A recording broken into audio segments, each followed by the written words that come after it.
Então, em nome do Dr. Arnoldo, a gente faz o agradecimento agora, porque a gente não faz agradecimento depois. Agradecemos aqui. Eu que agradeço.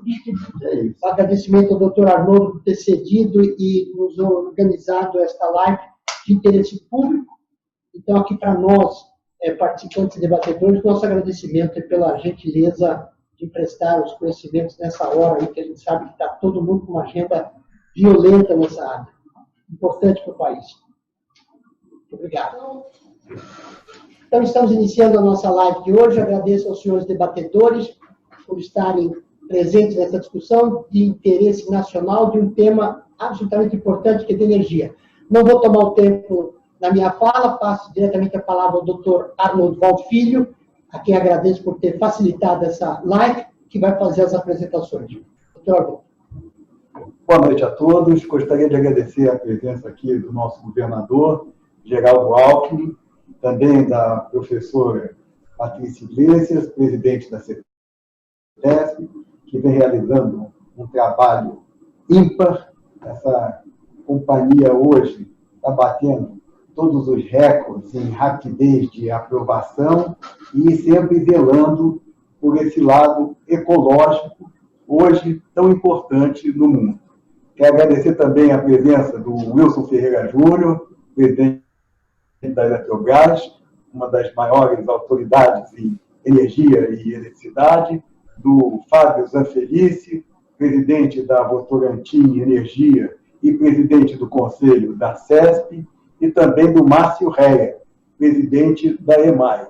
Nós temos aqui o Wilson Ferreira, que está numa gestão exemplar da Eletrobras e com a missão dada pelo ministro Paulo Guedes, que deu uma entrevista na CNN, de privatizá-la. E nós temos também o Fábio Zanfelice, que recentemente comprou a CESP e hoje integra a presidência do seu conselho. Então, nós temos uma empresa que foi recém-privatizada e uma empresa a privatizar. Já o Márcio Reia, ele tem aí nas mãos o desafio do saneamento e da energia no estado de São Paulo, que não é pouco dizer, não é, Márcio? Então, esse debate oportuno desse tema energia, num momento difícil da humanidade, nós estamos, assim, entendo eu, saindo dessa pandemia, eu acho que nós estamos no bom caminho, e energia é progresso, é futuro, é desenvolvimento. Então, eu passo a palavra ao nosso querido governador Geraldo Alckmin, que será o grande moderador desse debate. Quero cumprimentar o presidente do GCSM, o amigo Agostinho Turbian, doutor Arnoldo Wald, nosso anfitrião, cumprimentar a doutora Patrícia Iglesias, foi nossa secretária do Meio Ambiente, preside a CETESB, os grandes papas aqui da energia, Wilson Ferreira Júnior, que preside a Eletrobras, que foi, aliás, da CESP e da CPFL aqui em São Paulo. São Paulo privatizou, como diz o doutor Arnoldo, todo o seu setor elétrico. A única empresa hoje que se mantém, ainda estatal, é a EMAI, presidida pelo nosso Márcio Reia, que é um homem também oriundo da CESP, e o Fábio Zanfelice, que hoje preside a Votorantim Energia, e, de outro lado, preside o Conselho também da CESP. Setor de energia estratégico, é desenvolvimento, é geração de emprego, é qualidade de vida, é segurança, é um setor extremamente estratégico para a população brasileira. O Brasil tem aspectos muito relevantes, tem a energia mais limpa, né? Renovável, uma dos países industrializados do mundo, mas tem também grandes desafios pela frente. Então, eu começo aqui essa live colocando como é que a pandemia, este momento, impactou as empresas e como é que os nossos debatedores veem os desafios para frente, em termos de investimento, privatização, em alguns casos, como no caso da Eletrobras, desafios da questão do suprimento de energia com a retomada da atividade econômica, a questão ambiental, né? Nós vamos ter pós-Covid um mundo mais verde, valorizando mais energia mais limpa. Então, deixo aqui como primeira pergunta, começando pelo Wilson Ferreira Júnior, qual o impacto na sua empresa e qual a perspectiva para frente? Muito boa noite a cada um dos senhores, o governador Geraldo Alckmin, nosso eterno governador, presidente da GCSM, Agostinho, amigo Arnoldo, Patrícia, e aqui amigos da CESP aqui. Eu fui da CESP por 18 anos, tive lá como colegas não só o Márcio Ré, hoje presidente da EMAI, mas também o Fábio Zanfeliz, e ele foi comigo para a CPFL, ficou lá mais de 13 anos na companhia. Então, gente muito qualificada aqui do setor de energia, sem falar, evidentemente, da nossa Patrícia Iglesias no desenvolvimento aqui das atividades de meio ambiente no estado de São Paulo. Bom, governador, a primeira coisa importante a colocar, eu acho que a Eletrobras, vou completar esse mês aqui no final do mês, 4 anos de gestão. Eu posso afirmar que se nós não tivéssemos feito a reestruturação que fizemos, provavelmente nesse momento nós estaríamos tendo muito problema, mas não tivemos nenhum. A Eletrobras hoje é uma empresa que conseguiu em menos de uma semana. Nós temos hoje 12.500 empregados, nós estamos com cerca de 4.500 presencialmente. Nós operamos aqui, a Eletrobras representa hoje no Brasil 30% da capacidade instalada em geração e 45% da transmissão brasileira, quase metade da transmissão.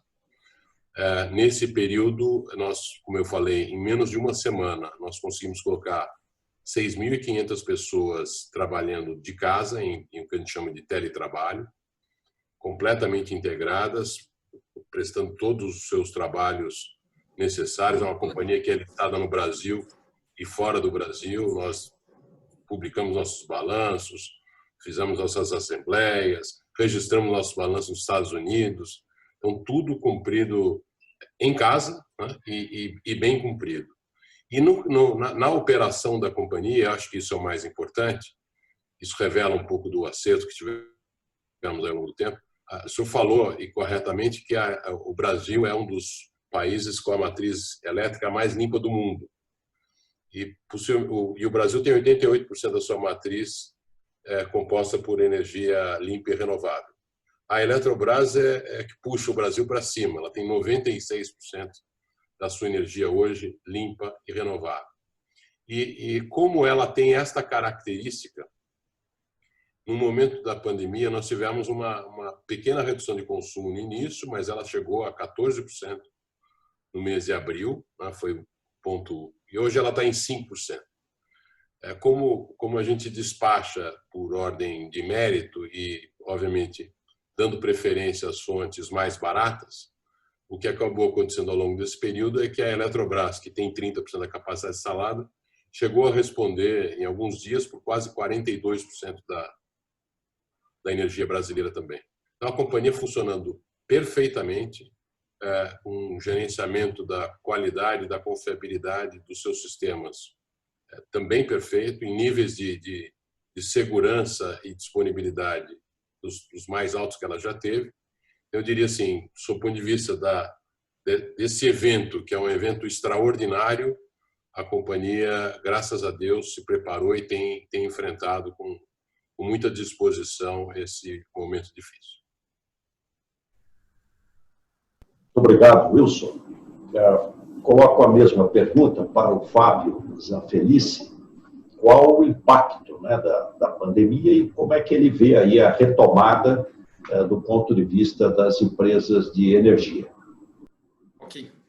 Boa noite, governador.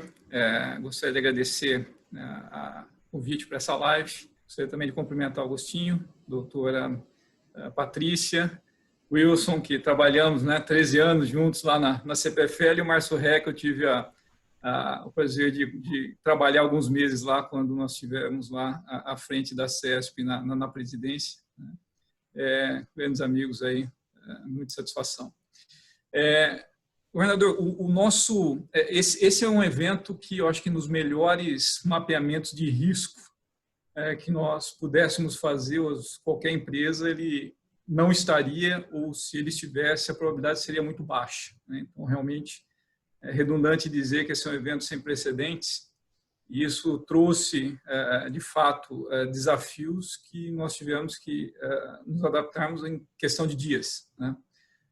No nosso caso, hoje, a Votorantim ela faz gestão e opera 28 usinas hidrelétricas e 14 parques eólicos. Então, nós temos uma grande diversidade de parques, de plantas, né? Desde o do Rio Grande do Sul até o Piauí.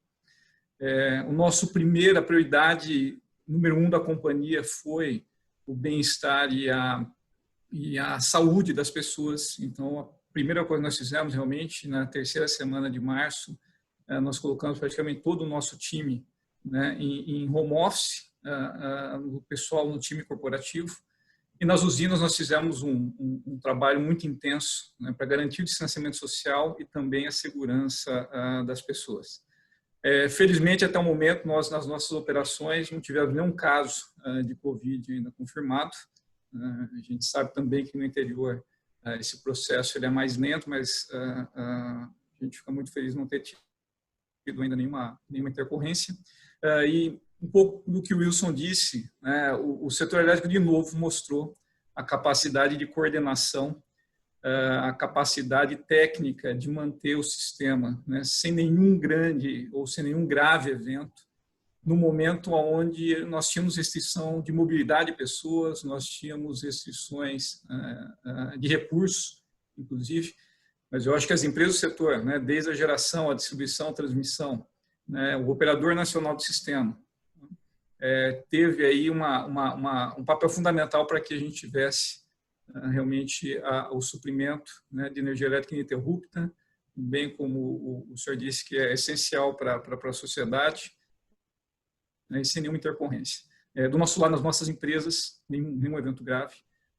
Felizmente, a gente realmente conseguiu fazer com que, mesmo com o distanciamento social, com todas essas medidas de segurança, nós conseguimos manter a redução da ansiedade das pessoas, segurança das pessoas, para que a gente conseguisse ter as operações ocorrendo normalmente. Nós somos um grande player de comercialização de energia. Hoje, a Votorantim Energia está entre as 3 maiores comercializadoras de energia no Mercado Livre. Talvez o processo que mais nos exigiu na pandemia foi realmente o tratamento, né, e a negociação com os nossos consumidores livres. Nós atendemos hoje perto de 340 clientes no Mercado Livre. Recebemos muitas notificações, né, de dificuldades, que de fato a maioria deles tiveram suas operações ou interrompidas, ou reduzidas, ou restritas, que levou muitos deles a consumir energia muito abaixo do contrato que eles tinham conosco. Felizmente, conseguimos negociar bilateralmente com a grande maioria desses clientes, conseguimos reduzir, fazer o diferimento do pagamento das faturas nos meses onde o impacto foi maior, que foram os meses de abril e maio. Diferimento esse que foi transferido, será recuperado até o fim do ano, nos últimos meses do ano. Mas com isso, com recursos da empresa, do caixa da empresa, nós conseguimos, de fato, aliviar, né, no que foi possível, a maioria dos clientes que nós tínhamos no Mercado Livre.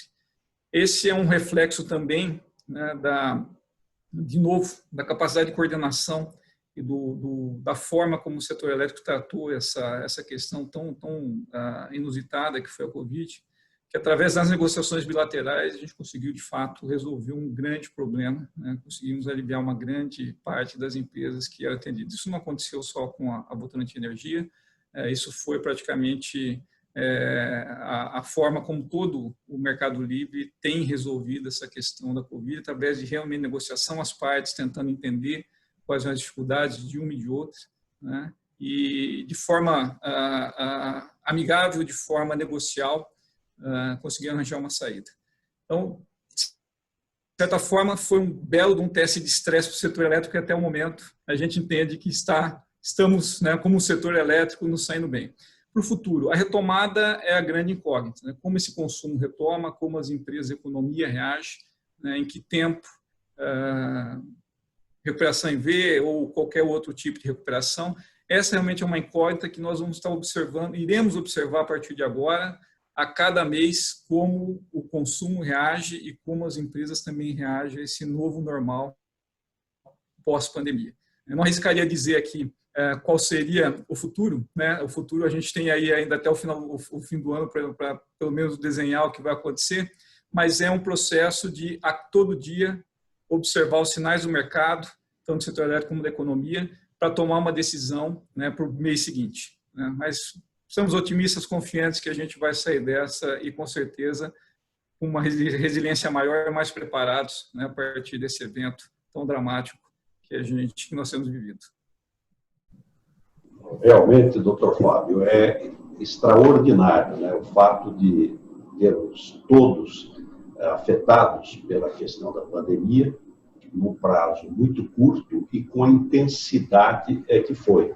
E não termos tido, né, problema praticamente num país continental como é o Brasil.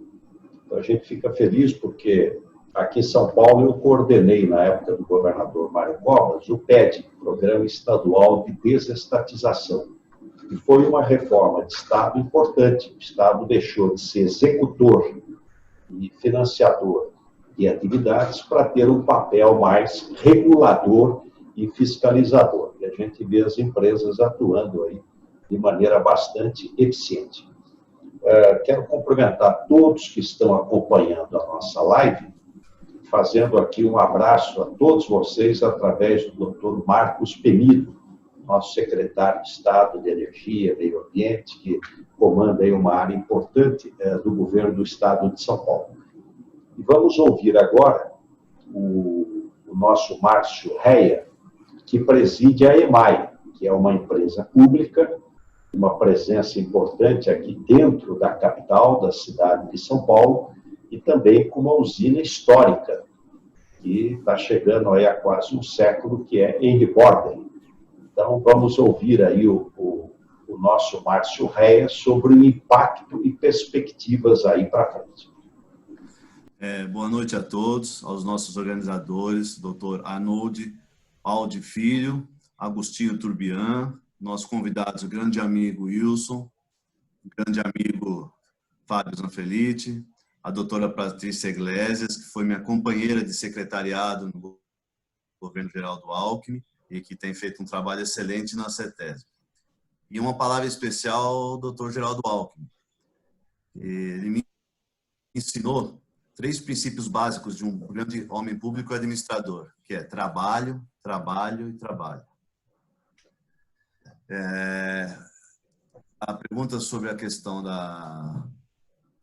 do Covid, né? Primeiro é dizer que a EMAI tomou diversas medidas preventivas para enfrentar essa pandemia, tais como as principais medidas, né? Adoção do modelo de trabalho à distância pelos empregados. Hoje nós temos 970 colaboradores em home office e o trabalho não teve nenhuma interrupção e vem sendo feito assim sem maior problema. Afastamento dos empregados cuidados superiores a 60 anos, estagiários e aprendizes. Afastamento de portadores de doenças crônicas e autoimunes. Medidas relacionadas à saúde e segurança do trabalho. Né? Realização de testes sorológicos em todos os empregados e contratados. Disponibilização de álcool gel para todas as unidades operacionais e organizacionais. Disponibilização de máscaras e transporte aos operadores de manutenção. E medidas econômicas, né? Reavaliação das despesas correntes com postergação de pagamentos, revisão do orçamento empresarial, revisão do plano de negócio da empresa de 2020. E algumas medidas assim, a gente se preocupa também com os familiares dos nossos funcionários. Então, a nossa área de RH, através de uma área especializada por psicólogos, faz contato com alguns funcionários que contraíram o vírus para saber como é que está a família, se está precisando de alguma coisa. Então, essa é uma parte que eu acho muito importante dentro da empresa. E na parte de energia, não tivemos problema nenhum com a questão da Covid. Não tivemos nenhuma interrupção no sistema. A empresa vem trabalhando normalmente, né? E a gente percebe assim que os funcionários que estão em home office, eles estão rendendo até mais. Uma coisa assim interessante, né? Porque eles ficam assim mais preocupados em atender as demandas da empresa, né? Porque ele acaba vestindo mais a camisa da empresa. Então isso é muito importante. Então eu estou muito contente em poder dizer que a Covid ela não nos atingiu assim frontalmente, né? Graças a todas as nossas medidas tomadas. Obrigado, viu, Márcio Rea, que preside a nossa EMAI. Nós temos a alegria de ter aqui também conosco a professora, como disse o doutor Arnoldo Valde, professora de Direito e craque na área ambiental, foi secretária de Estado do Meio Ambiente e preside uma empresa que é um orgulho, não só de São Paulo, mas do Brasil, pela sua excelência no trabalho, que é a CETESB. Então, doutora professora Patrícia Iglesias, como é que vê aí o impacto e uma perspectiva aí para o pós-Covid? Obrigada, doutor Geraldo. É realmente uma alegria estar aqui com vocês nessa noite, nesse início de noite. Queria cumprimentar a todos, em especial nosso anfitrião, doutor Arnoldo Valde, filho, dizer que a última vez que estive no seu escritório foi a propósito da atualização do livro de Direitos Reais do seu pai. Então, tenho grande admiração pelo professor Arnoldo Valde, né? E uma referência em muitas das áreas econômicas, mas em especial no direito civil, com seu curso de direito civil. Também cumprimentar o Agostinho Turibian, presidente do GCSM, e agradecer pelo convite, dizer da alegria de estar com vocês, Fábio, Márcio, Wilson, e em especial com o senhor, doutor Geraldo, né, revendo agora, e agradecendo também pela oportunidade que eu tive em trabalhar com o senhor, como secretária de Estado do Meio Ambiente. Foi um período muito profícuo e de muito aprendizado para mim. Bem, a CETESB tem em torno de 1.700 colaboradores e nós tivemos que nos organizar rapidamente, como todos vocês nas demais empresas. Em termos práticos, né, nós vemos que essa pandemia ela pode ser classificada do ponto de vista jurídico como um desastre. E por que nós colocamos dessa forma na nossa área de pesquisa? Porque o desastre, normalmente, não é o evento em si, mas é, sim, consequências desse evento. E no caso da pandemia e do coronavírus, esses efeitos foram muito claros do ponto de vista ambiental, do ponto de vista social e econômico. Mas, assim como vocês, demais colegas, nós tivemos uma atuação bastante rápida, eu acho que levando em conta a precaução em algumas situações, sem ter uma certeza absoluta, mas também a prevenção em outras, para buscar minimizar os efeitos. Então, nós acabamos ficando com mais ou menos 300 funcionários trabalhando presencialmente no estado todo, são 46 agências, né? E os demais no teletrabalho, seja por questões de idade, comorbidades, enfim, características próprias desses funcionários. E tivemos que tomar decisões difíceis, né? Por exemplo, acredito que alguns tenham visto na Folha de São Paulo de hoje uma matéria veiculada falando sobre a nossa suspensão do monitoramento da balneabilidade das praias, que foi necessária porque os funcionários que fazem esse trabalho eram funcionários com mais de 60 anos em regra. Então, ali havia uma questão de colocar em primeiro lugar a saúde dessas pessoas. E, portanto, nós suspendemos esse monitoramento também porque nesse período não se recomenda que as pessoas utilizem as praias, né? Mas, enfim, foram muitas as decisões tomadas para alterar questões que seriam as questões usuais. Eu acho que uma que é bem importante frisar foi a questão da logística reversa, em que as empresas que tinham que apresentar dados para a CETESB esse ano relativos à reciclagem, né, ou dos seus produtos, ou enfim, das suas embalagens, puderam mudar vamos dizer, essa entrega que seria necessária para a CETESB e passar, então, a entregar dados sobre valores destinados às cooperativas de catadores, porque os catadores, muitos deles tiveram que parar a sua atividade por conta do risco de contaminação e de contágio, melhor dizendo. Então, são algumas das ações que foram tomadas, e a boa notícia é que a CETESB conseguiu desempenhar as suas atividades nesse período. Nós estamos com um prazo de 31 dias para a concessão de licenças de operação atualmente na CETESB. Não tivemos uma queda de produtividade durante este período desses 4 meses. Como o Márcio colocou, né, em algumas áreas se mostrou até interessante esse teletrabalho e mais produtivo. E aí, pensando um pouco na retomada das atividades, nós temos uma tendência para algumas atividades manter o teletrabalho, que tem funcionado muito bem, e para outras, então, retomar a atividade presencial. Um dado que eu acho que vale a pena colocar para vocês que estão nos assistindo é que a CETESB não sentiu uma diminuição na demanda de pedidos de licença, seja em renovação ou em novas licenças. A nossa atividade ela se manteve e a demanda em si também se manteve. Eu acho que é um dado importante, até porque São Paulo é um grande referencial do ponto de vista econômico, é o grande hub econômico do país, mostrando, né, que para essas atividades que são licenciadas pela CETESB, então, em especial atividades de indústrias, né, houve uma manutenção da demanda por novas licenças ou renovação de licenças, o que também nos dá um indicativo de próximos passos, né? E eu acho que na retomada, a tendência é uma retomada mais verde. As pessoas têm demandado isso.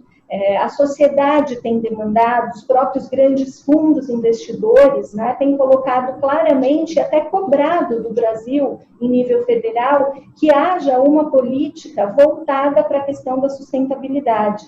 Porque, em termos práticos, sustentabilidade não é somente uma questão ambiental. A sustentabilidade é um equilíbrio entre os aspectos ambientais, sociais e econômicos. E se nós não atuarmos nesse sentido, nós não teremos, na verdade, a gente até fala não em retomada, né, em um recomeço, que acho que é uma palavra melhor, com essas características de sustentabilidade. Então, nós, como CETESB, continuamos atuando nesse sentido e é o que nós esperamos em termos de retomada e, enfim, recomeço das atividades. Obrigada. Muito bom, doutora Patrícia Iglesias. E queria também destacar que a doutora Patrícia, quando secretária de Estado do Meio Ambiente, nós tínhamos tido em 2013, 2014, um pedacinho de 2015, tivemos uma grande seca aqui em São Paulo. Ficamos aí mais de 2 anos e meio com pouquíssima chuva.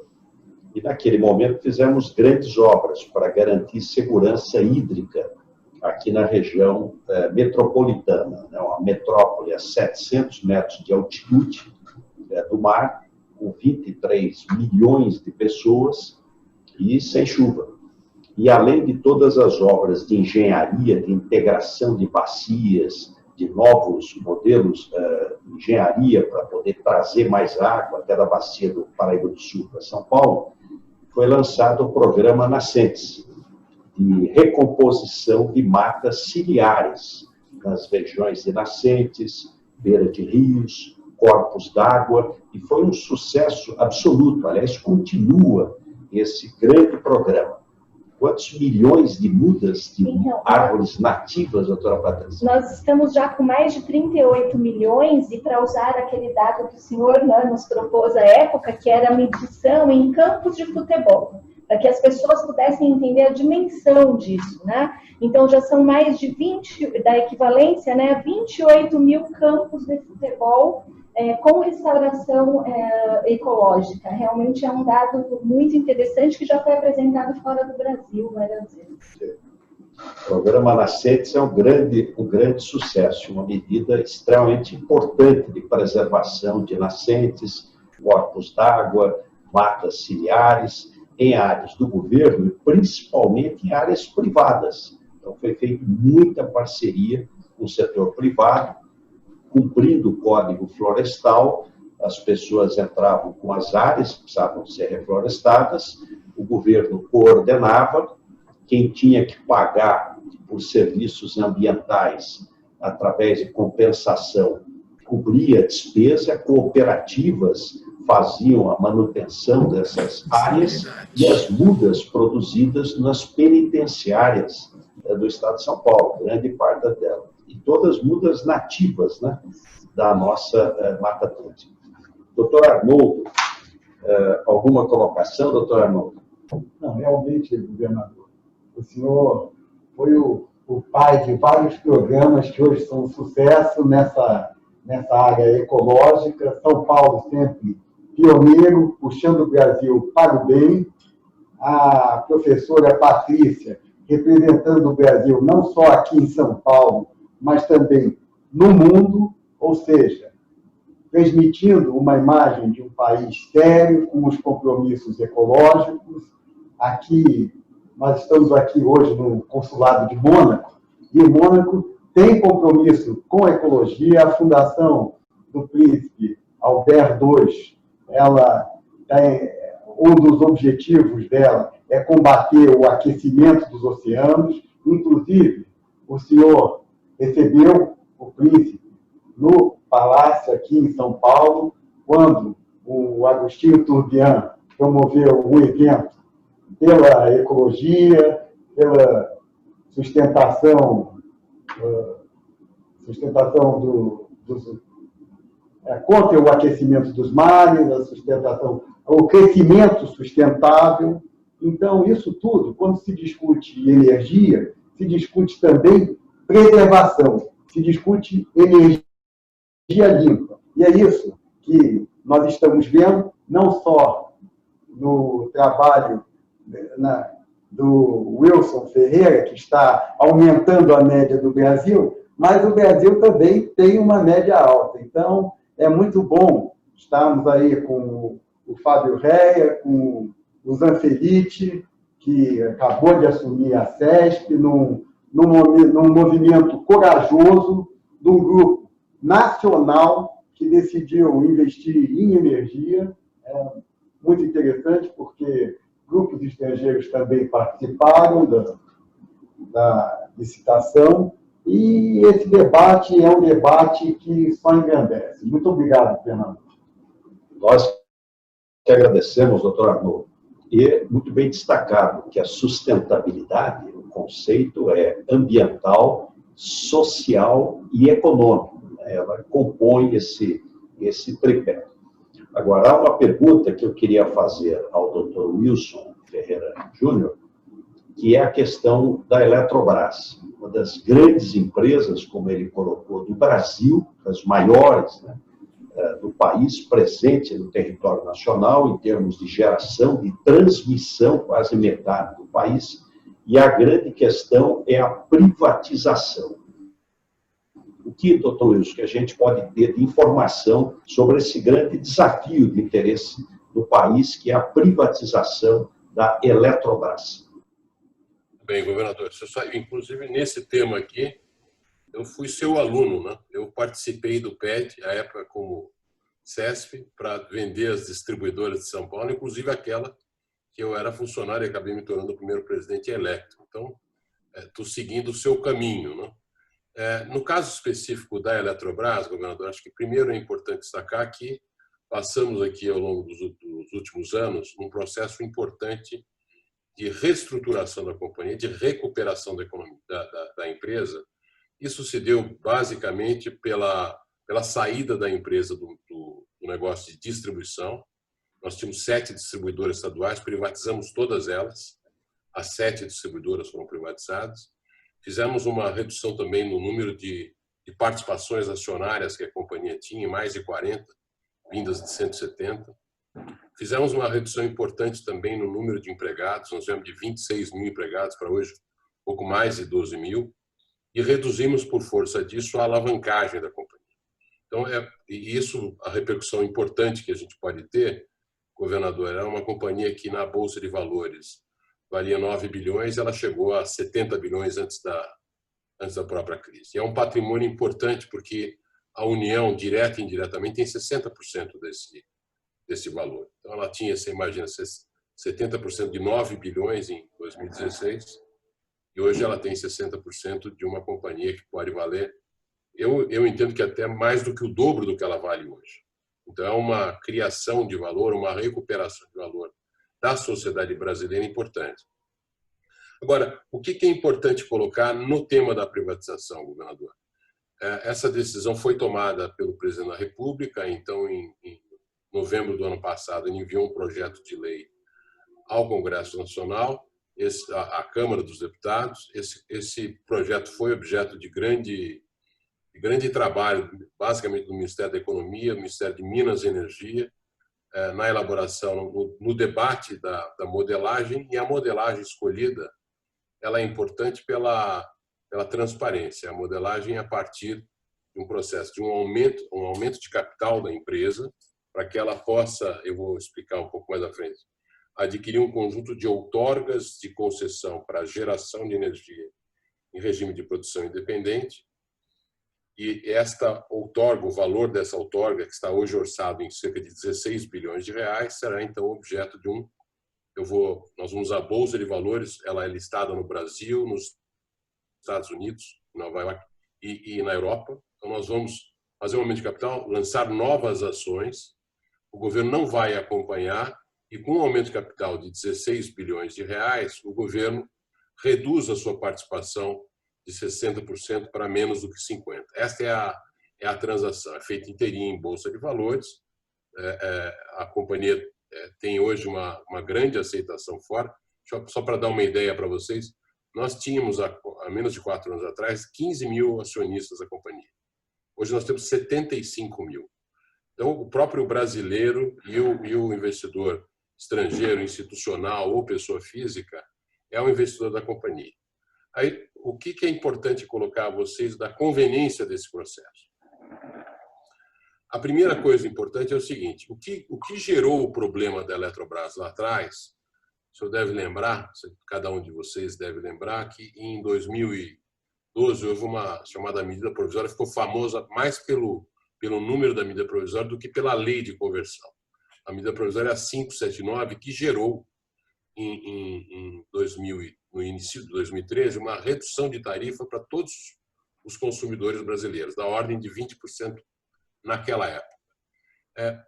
O que aconteceu de lá para cá? A atividade de energia, senhores, ela é uma atividade que é por contratos de concessão, e contratos de concessão indexados à inflação.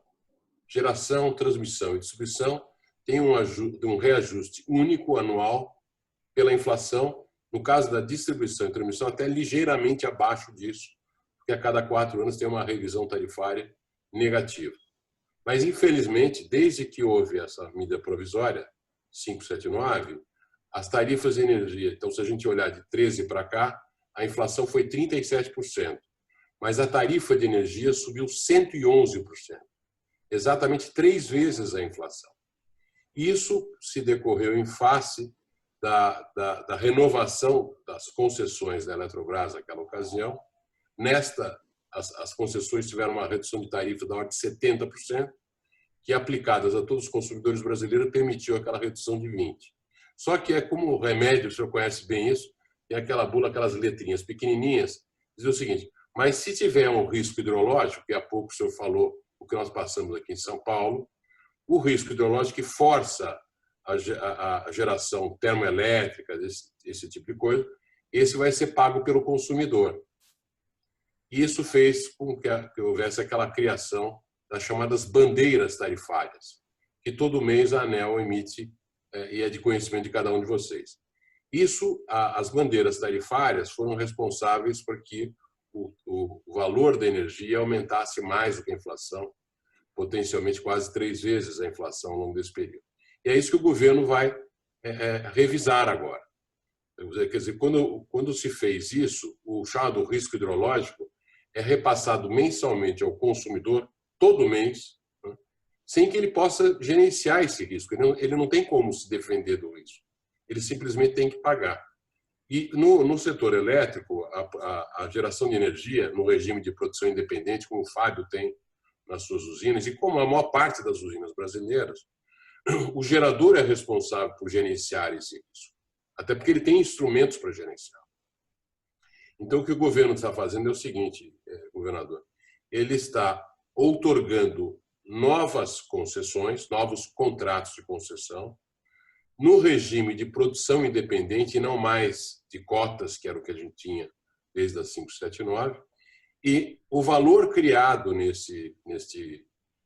por esse novo contrato, que vai permitir a gente operar em mercado livre, como o Fábio já opera, atender os grandes consumidores brasileiros, etc., mas desobrigando a vender energia mais barata e passando o risco hidrológico para o consumidor, esse contrato tem um valor para a União, que é o poder concedente ou que outorga essas concessões. E esse valor é do entorno de 30 bilhões de reais. O governo praticamente vai gerar um benefício para mitigar aumentos tarifários para os consumidores, chama depósito CDE, e ainda vai nos colocar uma obrigação de revitalizar o Rio São Francisco. Isso que o senhor falou das bacias, com matas ciliares, com processos importantes de desassoreamento, de revitalização de nascentes, todos esses trabalhos que a nossa Patrícia conhece bastante, vão ser uma obrigação. A Eletrobras terá que aportar 3,5 bilhões nesse trabalho no Rio São Francisco, que a gente sabe o quanto de atividade socioeconômica se desenvolve em torno daquele rio. Então, o governo outorgará uma nova concessão para essas usinas, nós passaremos a ter a responsabilidade de gerenciar o risco hidrológico e isso eliminará do consumidor essas chamadas bandeiras tarifárias. Então, é uma operação legitimamente ganha-ganha. E nós teremos, por força disso, ao aumentar o capital, vamos reduzir a participação do governo abaixo de 50%, criando uma grande corporação brasileira, tal como já são a Vale, a Embraer, e tal como são todos os concorrentes da Eletrobras no Brasil, a Enel, a Engie, a Iberdrola, a EDP, são todas corporações. Hoje no mundo, governador, as 20 maiores empresas do mundo são corporações. E no setor de energia, das 50 maiores do mundo, e a Eletrobras é a 20ª, e a maior da América Latina, a maior do Brasil, a maior da América Latina, 70% das empresas são corporações. Só 8% são como a Eletrobras, que tem um controlador definido acima de 50%. É isso que está sendo mudado agora a partir desse projeto de lei. Nós temos a expectativa, e o senhor perguntou antes, eu acabei não respondendo sobre a saída da crise, e aqui vale a pena colocar para vocês o seguinte: eu acredito que é só olhar, a crise foi profunda no mês de abril, foi se reduzindo em maio, e em junho nós já estamos com uma redução de consumo pouco inferior a 5%, entre 4% e 5%. Temos níveis de contaminação no Brasil, se a gente olhar por 1 milhão de habitantes, inferior a todos os países do mundo. A gente já vê essas comparações claramente. Então, acho que está funcionando de alguma maneira o tema do distanciamento. As nossas próprias empresas no Sul e já no Nordeste estão voltando já, parcialmente aquelas que estão no Sudeste, com restrições de isolamento social, mantendo aí um conjunto de aprendizados que nós tivemos, notadamente no que diz respeito ao tema do teletrabalho. Mas eu coloquei isso para o senhor para dizer o seguinte: eu entendo que nós temos uma perda muito grande de empresas e de empregos, e nós haveremos de retomar as nossas atividades de alguma maneira. Entendo que o Brasil, se a gente olhar, comparando com os países que eu vou chamar assim, comparáveis ou concorrentes em desenvolvimento, o Brasil, nos últimos anos, infelizmente, investiu pouco na infraestrutura. Enquanto países da América Latina e em desenvolvimento no mundo inteiro investiram entre 4,5% e 6% do seu PIB em infraestrutura, o Brasil investiu só 2,5%. Isso é que torna a 8ª maior economia do mundo, a nossa, a 80ª ou 100ª em termos de competitividade da sua economia, porque a qualidade da sua infraestrutura é baixa. E essa que é a oportunidade. Tudo que nós não fizemos nos últimos 15 anos, o subinvestimento que nós tivemos, é a oportunidade que você tem hoje. O mundo não tem mais projetos de grande porte de saneamento, como nós temos aqui no Brasil, na área de energia, na área de telecom com 5G, nas rodovias, nos aeroportos. Então, tudo isso pode ser feito agora. E pode ser feito, inclusive, a partir da atração de capitais, como, por exemplo, o caso da privatização da Eletrobras. Nós imaginamos, governador, para finalizar, que até nesse segundo semestre haja o debate na Câmara e no Senado com relação ao projeto de lei da Eletrobras e entenda a autorização, ou no final do ano, no começo do ano que vem, nós já fazemos esse aumento de capital, que é uma operação grande, 15, 16 bilhões de reais, que atrai muitos investidores para o Brasil, e os marcos regulatórios estão sendo trabalhados, o do saneamento, o do setor elétrico, a modernização. Então, nós estamos num momento muito bom para fazer isso, para criar empregos a partir das oportunidades de infraestrutura que nós temos em todas as áreas. E, com isso, para além do benefício à sociedade, nós trazemos aqui a competitividade para a nossa economia. É fazer realmente um processo de recuperação acelerado. Por isso que o ministro Paulo Guedes sempre fala que a nossa recuperação será em V de Nike, né? Ela vai sair e vai subir mais alto do que estava antes da crise. É isso aí, governador. Muito bom, Wilson. Você destacou um aspecto importante que, além da privatização, é investimento na área de infraestrutura. Quer dizer, eu entendo que o Brasil precisa de uma agenda de competitividade, que o Brasil ficou muito caro para quem vive aqui no país e caro para exportar. Então, essa agenda de competitividade passa por investimento importante na área de infraestrutura, desburocratização, redução do custo do dinheiro, e esse é um aspecto importante. Nós estamos com o caso da taxa Selic, quase juros zero e sem inflação. Então, isso vai levar a investimento em muitas áreas. Muita gente que vivia como rentista vai colocar o dinheiro para produzir, para investir. O Brasil tem muitas oportunidades. O câmbio, com a moeda desvalorizada, o agronegócio tem uma possibilidade também enorme. Exportação, e aí a necessidade de abrir gradualmente a economia para podermos ter aí maior presença na economia mundial, no comércio exterior, educação básica de qualidade, enfim, uma agenda de competitividade que vai ajudar o Brasil a ter uma retomada, se Deus quiser, mais rápida do que a gente está imaginando. Acho também sou dessa visão mais otimista, e, de outro lado, também mais sustentável, que a gente possa aí ter muitas oportunidades.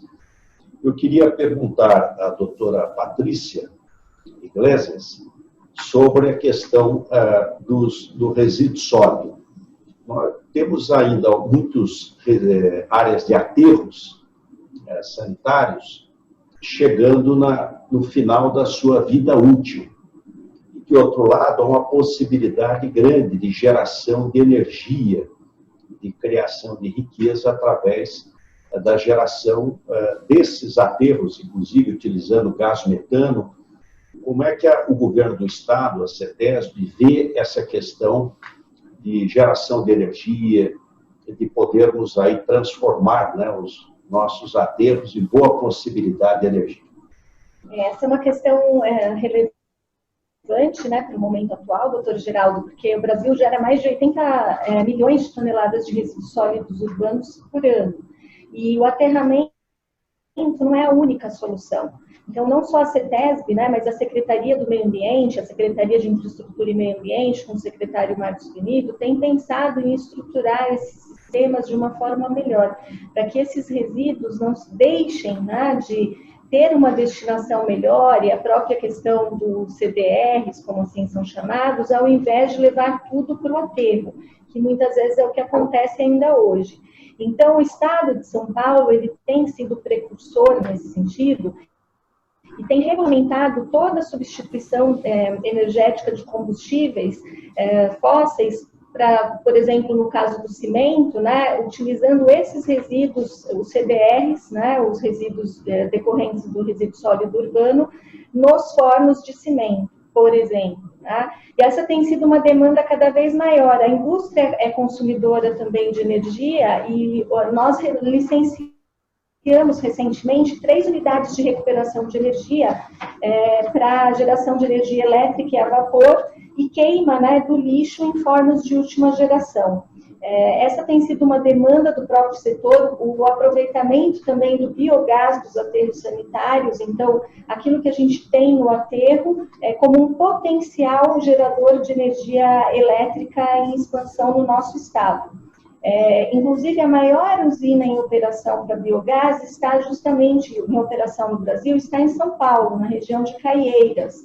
E essa usina hoje é responsável pela geração de 29 megawatts, né, a partir da queima do biometano, o que acaba sendo equivalente ao fornecimento de energia elétrica para uma cidade com 300 mil habitantes. E nós queremos expandir isso. Então, a CETESB ela veio avançando bastante nesse sentido para que nós não estejamos aqui esperando, né, o esgotamento dos nossos aterros sanitários para daí sim ter uma ação. Isso significa também inovação, esse é um dos pontos de trabalho da CETESB. E, recentemente, nós estamos dando início, inclusive, a uma pesquisa junto com a Universidade de São Paulo, com a Escola Politécnica da USP, nesse tema de geração de energia a partir de resíduos sólidos. E é uma pesquisa que vai ser realizada também em conjunto com o próprio setor privado. Nosso entendimento hoje na CETESB é que a forma mais rápida, né, de se colocar as inovações em curso no nosso estado é justamente esse trabalho conjunto. Ao invés de nós termos uma pesquisa teórica da universidade, que depois pode ser levada para o setor privado e pode ser levada a um licenciamento, nós já fazemos isso no âmbito dessa realização de pesquisa. O governo, então, tem procurado essas soluções e os próprios empreendedores, né? Isso traz ganho econômico. Então, a substituição dos combustíveis tradicionais pelo CDR tem sido interessante. E eu queria colocar para vocês que nós tínhamos uma resolução, que era a resolução número 38 de 2017, né, que trazia as diretrizes para o licenciamento para essas atividades de recuperação de energia. E essa resolução, na verdade, ela foi agora ampliada para trazer novas regras, justamente para que nós possamos avançar nesse setor de geração de energia a partir dos resíduos sólidos. Então, esse é um foco importante no âmbito da CETESB e nós esperamos que em breve o secretário de Infraestrutura e Meio Ambiente possa publicar a nova resolução que traz esses critérios para o CDR e avançar, então, nesse tema no nosso estado com bastante brevidade, né? Esse é um foco importante. Também o uso do biometano decorrente dessas atividades nos próprios caminhões, por exemplo, que fazem essa coleta dos resíduos e que atuam junto aos aterros. Então, recentemente, nós licenciamos uma atividade nova nesse sentido na região de Presidente Prudente, que vai fazer exatamente essa canalização daquilo que seria um problema do ponto de vista ambiental, inclusive um problema do ponto de vista de emissões de gases de efeito estufa, para que haja um benefício para a atividade. Eu acho que é uma tendência, né, de as empresas buscarem uma economia mais circular e ter também resultados econômicos, mesmo daquilo que antes era simplesmente um resíduo deixado de lado, aterrado, né, no nosso sistema tradicional de aterros sanitários. Também é importante colocar, né, para vocês e para todos, que o Estado de São Paulo hoje tem mais de 97% de gestão adequada de resíduos. Então, o nosso problema não é o problema que o Brasil tem, que é ainda da eliminação dos lixões. No caso do Estado de São Paulo, nós não temos nenhum lixão. São todos ou aterros sanitários ou aterros controlados. Mas, mesmo assim, não basta colocar em aterros. Por isso, a importância de se buscar, na verdade, essas novas tecnologias e se trabalhar conjuntamente com a academia, com o setor privado, para que, em coisa de um ano e meio, nós tenhamos tudo isso já em operação no nosso estado. Obrigada. Muito bom, doutora Patrícia. Colocou super bem a importância, né, dos nossos aterros gerarem aí energia, e no caso de Caieiras, citado aqui dentro da região metropolitana, então muito perto do centro consumidor, que é muito bom também, diminui transmissão, energia mais próxima dos centros consumidores. Ela citou o gás metano. Metano tem um carbono, CH4, um carbono, 4 hidrogênios. Agostinho Turbian metano, carbono, etano 2, propano 3, butano 4. Até 4 carbonos, gás. A partir do quinto, né, dos alcanos, dos hidrocarbonetos, aí são líquidos, os derivados do petróleo. Digo isso porque eu fui professor de cursinho, doutor Arnoldo, professor de química orgânica, que é a química do carbono. Eu brincava com os alunos do cursinho, que era melhor estudar alcanos, alcenos, alcinos, alcadianos, do que levar a namorada na praia, né, para mexer com os alunos. Mas muito obrigado, doutora Patrícia. Márcio Réia, foi citado aqui a medida provisória 579, que depois virou lei. Eu me lembro que houve uma grande discussão na época da EMAI sobre a questão das cotas. Como é que você viu o entendimento e os desdobramentos desta adesão da EMAI na época? Então, governador, eu tive a vivência de poder participar dos dois lados, né? Quando o diretor da EMAI, o diretor da CESP, nós optamos por não aderir às cotas, que foi uma medida correta, que gerou quase 1,5 bilhão de dividendos para o Estado. Então, para a CESP, na época, foi bom, em 2012. No caso da EMAI, em 2012, na emissão da concessão das usinas da EMAI, principalmente a usina Henry-Bord, principal usina da empresa, né? A EMAI precisou tomar uma importante decisão, permanecer no regime de preços até o término da efetiva concessão. Quando a usina seria revertida à União, cessando, portanto, o direito de exploração da EMAI, ou aceitar a proposta do governo federal para a renovação da concessão no regime de cota, ou seja, a EMAI passaria a ser um operador de usina, já que a energia gerada não seria mais da empresa, né? Mas sim das distribuidoras. Naquele momento, a EMAI teve que optar pelo regime de cotas, diferentemente da maioria das usinas que passaram por esse processo, especialmente para a EMAI. A renovação da concessão com base nos preceitos da medida 579 foi positiva, pelas seguintes razões. A primeira delas, pela geração reduzida da Henry-Bord, principal usina da EMAI, né? Em função da resolução conjunta da Secretaria de Meio Ambiente da Secretaria de Saneamento, que permite a operação da reversão apenas em situações emergenciais, entre as quais o controle de cheias do Rio Pinheiros, a usina Henry-Bord teve sua capacidade de geração fortemente impactada. A título de exemplo, né, antes dessas restrições, quando o sistema de reversão operava plena e continuamente, a usina Henry-Bord tinha uma geração, tinha uma garantia física de cerca de 600 megawatts médios de energia. Atualmente, a geração física da usina passou a ser de 127 megawatts médios. Se a EMAI não tivesse aderido ao regime de cotas, sua receita de geração seria bastante reduzida. A receita da usina é atrelada à sua garantia física. Então, vale destacar que a emenda 579, a EMAI, devido à situação de baixa geração da Henry-Bord, com quase 1 gigawatt de potência instalada, mas somente podia utilizar 15% desse total disponível para comercializar. Havia um grande impacto na geração do caixa da empresa, né, se a gente não tivesse feito isso, visto que todos os custos associados ao complexo se mantinham. Além disso, o risco hidrológico deixou de ser da EMAI. Com o sistema de cotas, a totalidade do risco hidrológico foi repassada às distribuidoras de energia elétrica, né, e, consequentemente, ao consumidor. Caso a EMAI não tivesse suas usinas cotizadas, certamente teria dificuldades financeiras para enfrentar a crise hidrológica, caracterizada por baixa precipitação e pelo o grande problema que nós tivemos foi o GSF, né? Pois, segundo as regras do setor elétrico, uma usina hidrelétrica gerar energia abaixo da sua garantia física, ela é penalizada, né? E deve pagar por essa diferença, por um preço de megawatt que às vezes pode ser maior do que o vendido na sua produção, né?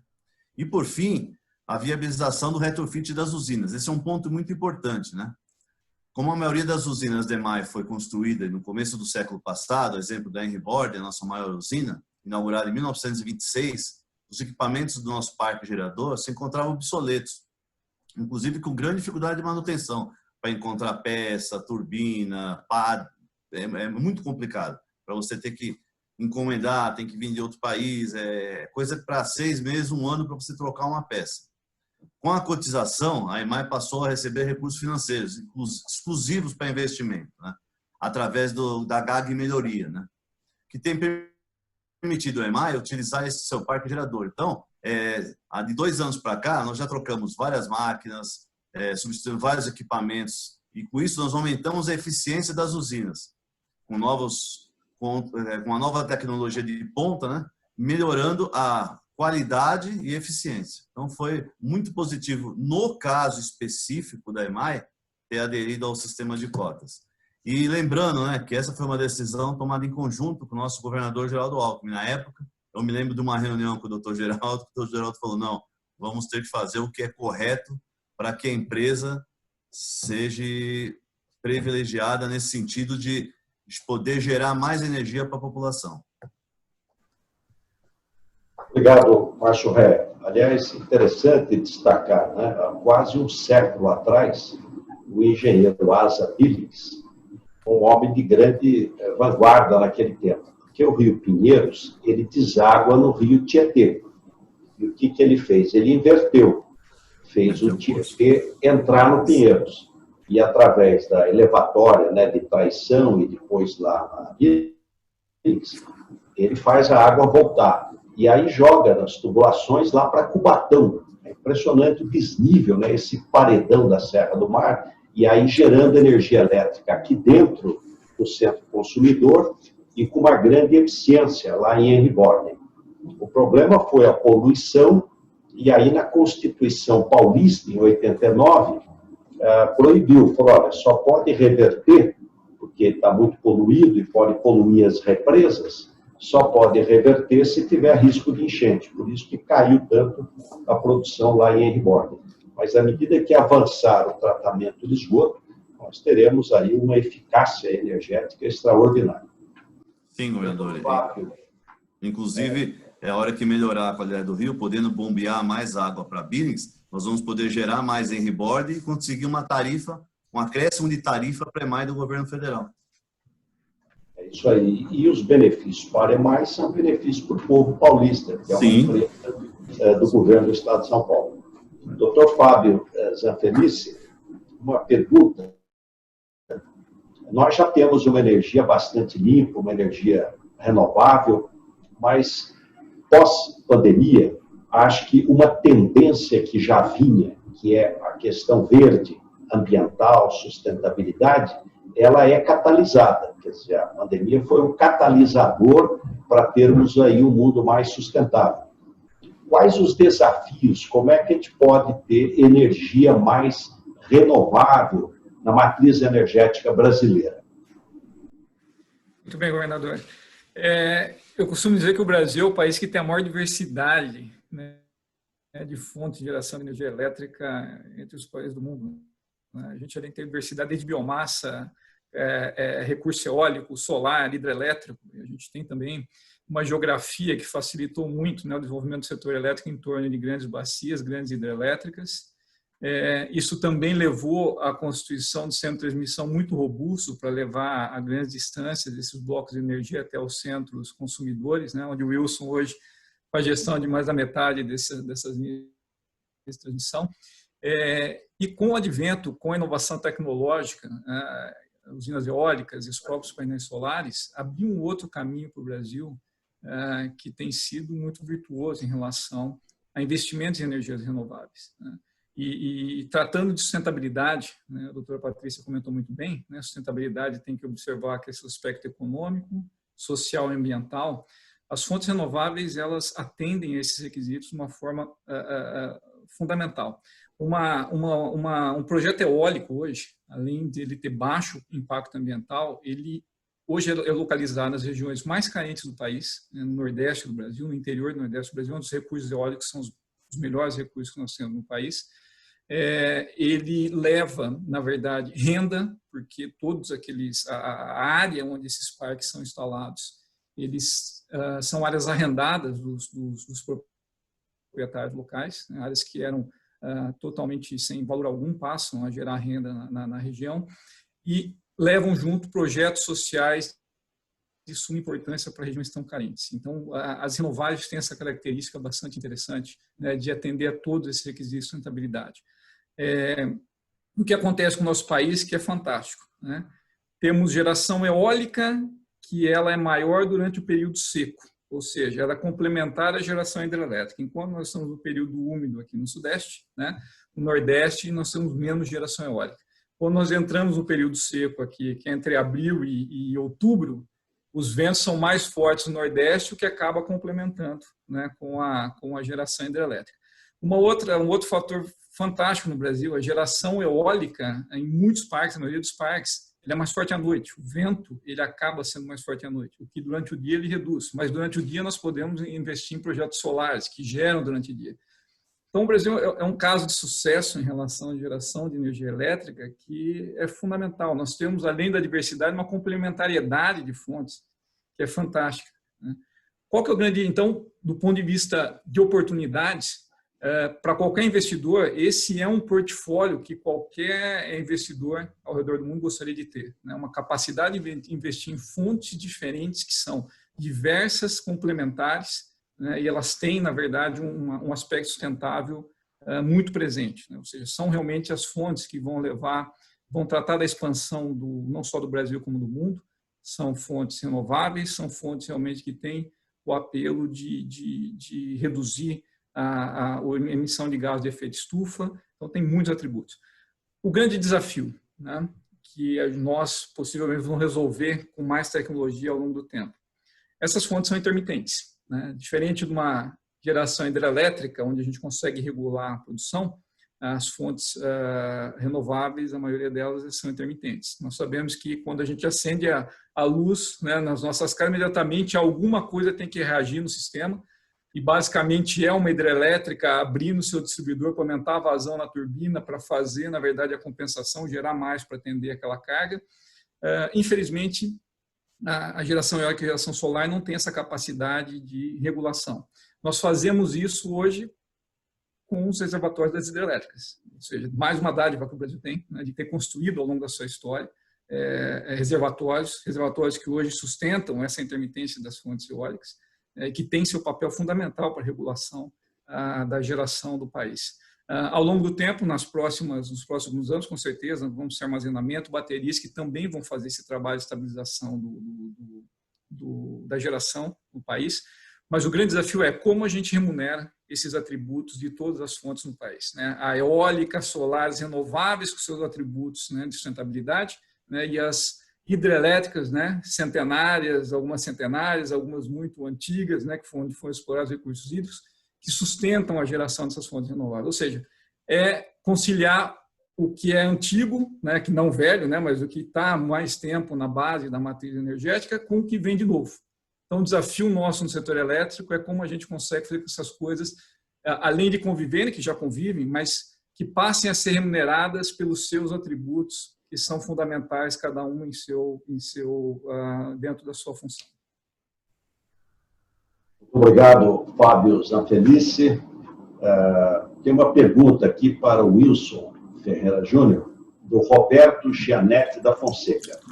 Pergunta do doutor Roberto Gianetti como é que o Wilson Ferreira Júnior vê o potencial de crescimento da energia fotovoltaica na matriz energética brasileira, inclusive utilizando a modalidade flutuante, ou seja, na lâmina d'água das represas, grandes reservatórios, a possibilidade de placas, né, para energia fotovoltaica. Wilson. Então, um grande abraço para o Roberto, que está conosco aqui. O potencial é gigantesco. O Fábio falava aqui, o governador, eu sempre lembro que nós temos 100 mil megawatts de potencial adicional para a geração hidrelétrica. Nós já temos 100 mil instalados, temos mais 100 mil. Aí Deus ainda nos abençoou com o vento. Nós temos 300 mil megawatts de potencial eólico somente no continente. O senhor sabe que na Europa se usa offshore. Nós só dentro do condomínio já temos 300 mil. E no caso do fotovoltaico, eu não sei nem calcular. É mais do que isso. Então, veja, E foi bom o Roberto ter colocado isso, porque um dos grandes projetos que a Eletrobras fez foi exatamente desenvolver e implantar em regime pioneiro esses flutuadores. Nós temos instalado no nosso reservatório de Sobradinho uma grande capacidade de placas, algo na casa de 5 megawatts instalados em placas no nosso reservatório, que não é nada, governador. Sobradinho é mais de 1.200 megawatts, e se nós utilizássemos apenas uma fração, 20% do reservatório, nós faríamos mais 3 Sobradinhos. Só para a gente ter uma ideia do potencial, em função disso que o Fábio colocou, que são os enormes reservatórios que foram feitos no passado. E eles são muito importantes, essa modalidade, por isso que eu acredito muito nela, por causa do... No Rio São Francisco, eu falava que nós vamos ter que fazer um investimento para a revitalização, e um dos temas lá também é a evaporação. Então, curiosamente, a operação de energia fotovoltaica no reservatório, ela gera esse benefício de também evitar a evaporação, e ela é mais barata, sob o ponto de vista da sua operação e manutenção, porque a gente está com a água lá, quem tem parques fotovoltaicos sabe que nós temos que limpar as placas em um determinado prazo, assim, não é muito longo, é curto. E quando você já tem a placa instalada no reservatório, a água já está lá e torna também essa manutenção mais barata. Além disso, você tem a vantagem de que você já tem o sistema de transmissão instalado lá. E, obviamente, como a gente não produz energia hidrelétrica o dia inteiro na mesma capacidade e ao longo do ano, em função de períodos de maior ou menor chuva, você também consegue otimizar o seu sistema de transmissão.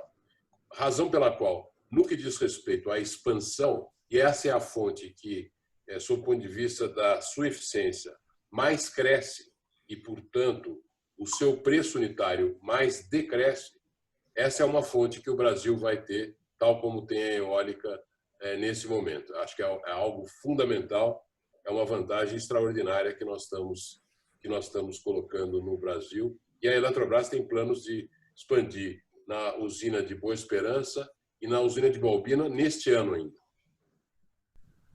Olha, boa notícia, né? Quer dizer, mais geração de energia, mais eficiência energética, energia limpa, renovável. Quer dizer, o Brasil preparado aí para uma grande retomada. Muito obrigado, Wilson Ferreira Júnior.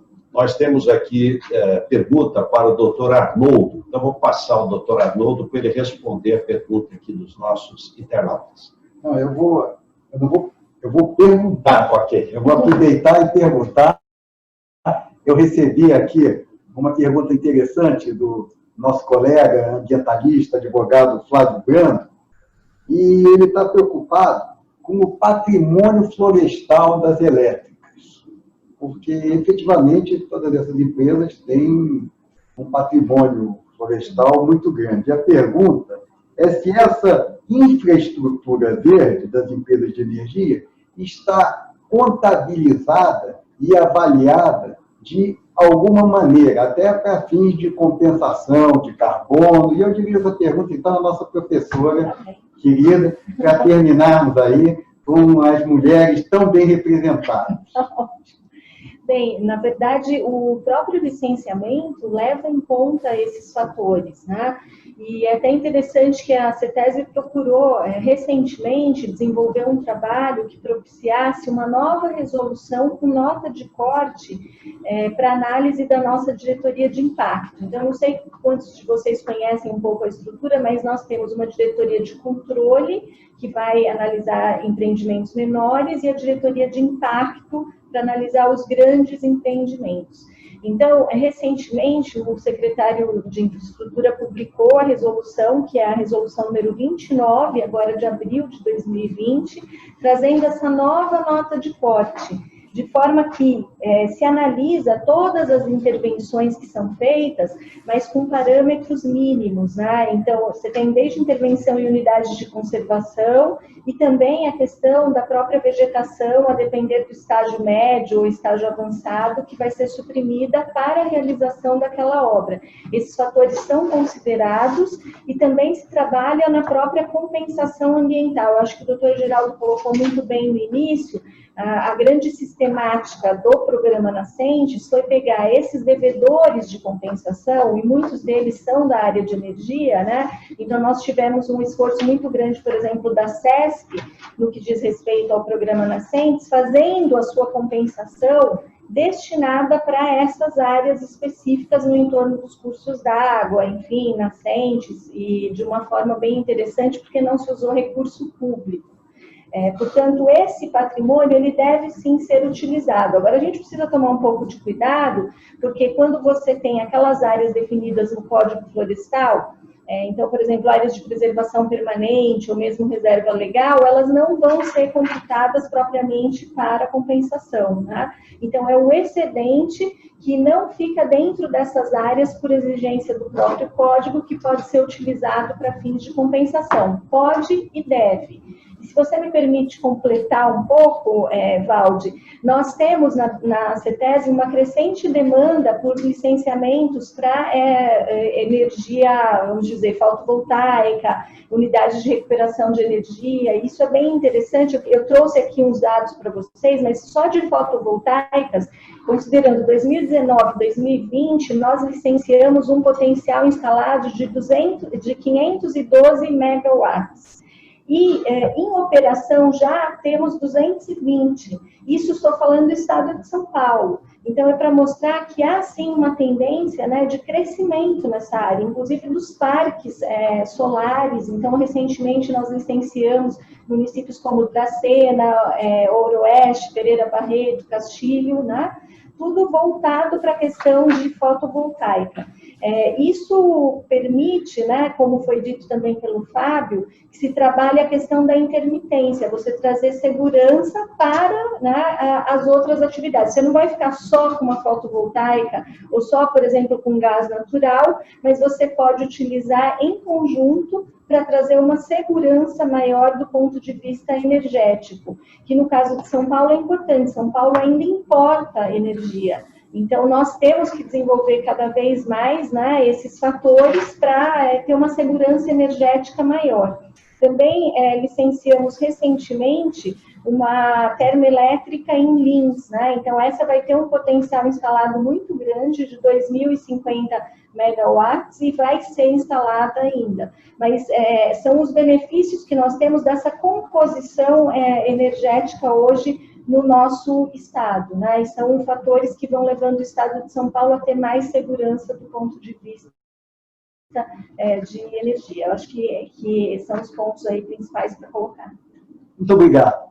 Eu queria, então, agradecer a todos os participantes, ao governador Geraldo Alckmin, que tão bem conduziu os debates, ao Wilson Ferreira Júnior, ao Fábio Sanfelice, à professora Patrícia Iglesias, ao Márcio Reia, e, devido ao adiantar da hora, nós não vamos poder responder as outras perguntas.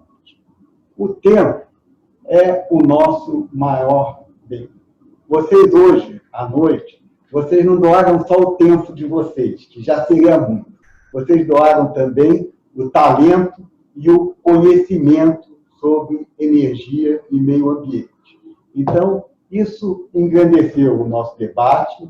Ele foi realizado graças ao meu co-organizador, Agostinho Torbian. Eu queria também agradecer o apoio institucional do jornalista, do grande jornalista Geraldo Samor, através do seu veículo, o Brasil Journal, e da Economy Law e do grupo GCSM. Muito obrigado a todos os participantes e até o próximo. Obrigado. Boa noite.